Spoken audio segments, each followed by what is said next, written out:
歡迎來到新聞頻道，明星們很高興您訂閱了該頻道。成都太古里銅礦，唐嫣譚健次待遇搶眼，孟子義無光環，竟靠白裙破局。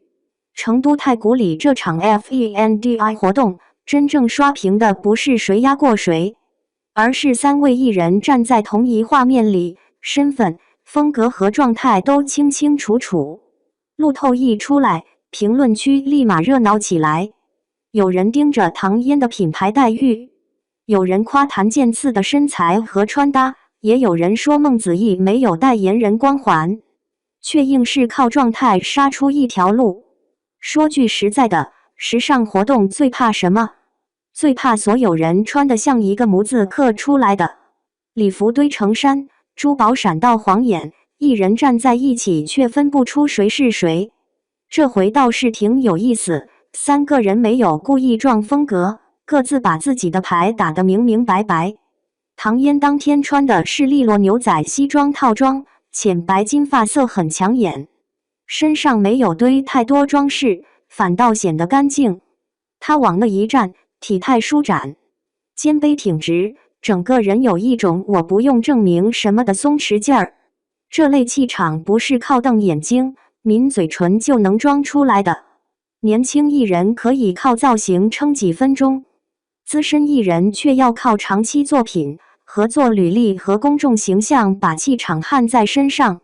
唐嫣從品牌合作身份一路走到全球代言人，說明品牌看重的不只是某次熱搜，而是她長期穩定的狀態。現場畫面裡，品牌高管與她交流的時間和姿態都比較主動，合影位置也很突出。這裡頭當然有商業禮儀，也有品牌對核心合作夥伴的安排。有人覺得這是咖位排位賽，我倒覺得更像一張公開的合作成績單。Title 寫在身上，待遇自然會有差別。年過40並不意味着女演員必須拼命裝嫩。唐嫣沒有把自己往少女感裡拽，也沒有刻意擺出攻擊性很強的女王姿態。就是穿着一身牛仔套裝，安安靜靜把大女人的從容拿出來。說到底，真正高級的狀態往往不找，甚至有點懶得解釋。譚健次的路數完全不同，她穿復古水洗牛仔套裝，腳踩黑色短靴，整體是意式復古味兒，既沒有把男裝穿得過分板正，也沒有為了顯酷故意冷臉。寬肩窄腰的身形本來就佔優勢，成衣一上身，輪廓感直接出來了。網友討論最多的還有她背着的一大一小2隻法棍包，包身印着自己的名字，屬於品牌給到的專屬禮遇。這個細節挺會拿捏，既有辨識度，也把藝人與品牌之間的關係表現出來了。包不是單純的配件，放在活動現場，它多少也像一張被看見的名片。場外粉絲的熱度同樣很高，人群和尖叫聲把現場氣氛推得相當滿。流量來了，藝人怎麼接住就很關鍵。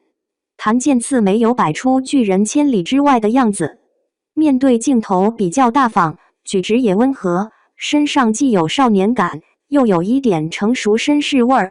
我就納悶了，為什麼有些男藝人一穿奢侈品牌就像去參加公司年會，西裝在身上，靈魂還沒到場。譚健次至少把衣服穿出了人的感覺，不是衣服在走路，而是他在駕馭衣服，這個區別挺要緊。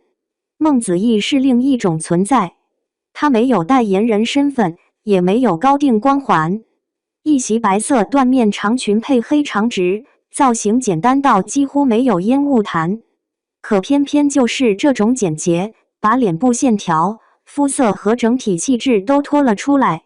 白色緞面很挑人，光澤太強容易顯廉價，剪裁不對也容易把身形拖垮。孟子義這套沒有用力過猛，黑髮垂下來，臉型被修飾得清冷，整個人有種不急着搶鏡頭的貴氣。他在合影裡站在側邊，位置低調，可鏡頭一轉過去，目光還是會被他帶走。這說明一個樸素道理，品牌身份很重要，但外形條件和個人氣質也不是擺設。特邀嘉賓的待遇和代言人當然不能直接比較，商業級別不同，站位、鏡頭和互動安排有差異很正常。可孟子義能在這樣的畫面裡被反覆討論，靠的就是他把簡單造型撐住了。如今不少藝人參加活動，恨不得從頭到腳都寫滿我很貴，大牌疊大牌，造型疊造型，最後人被衣服吃掉，觀眾只記住一串品牌名。孟子義這回反而沒有跟着起哄，他的白裙留了空間，也讓觀眾看到他自己。三人同框最有意思的地方，就是沒有必要硬湊成一套。唐嫣代表的是品牌核心門面和成熟影響力，檀健次更像被重點培養的年輕男演員。孟子義則憑外形和氣質獲得了活動關注。身份不同，待遇不同，觀眾的審美也不必被迫統一。有人會把這種活動解讀成誰贏了，我覺得吧，娛樂圈當然存在位置高低，可一張合影不該知勝下輸贏。唐嫣贏在沉澱，檀健次贏在狀態，孟子義贏在辨識度。三個人要是非得按一個標準排隊，反而把時尚看窄了。品牌挑代言人，看的通常是流量、形象、商業價值和長期合作的穩定性。明星穿品牌，也不是簡單的把衣服套上身拍張照片，衣服需要人來完成。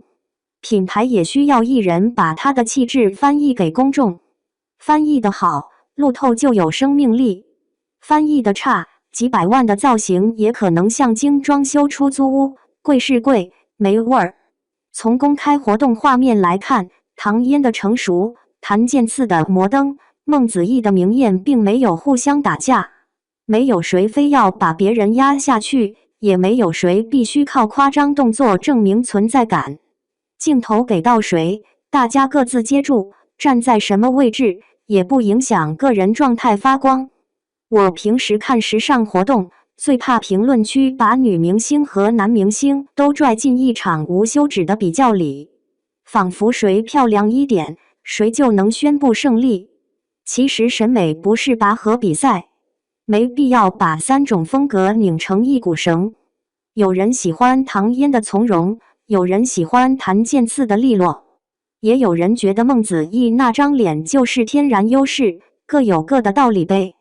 這場 FENDI 活動給人的舒服感，恰恰來自邊界感。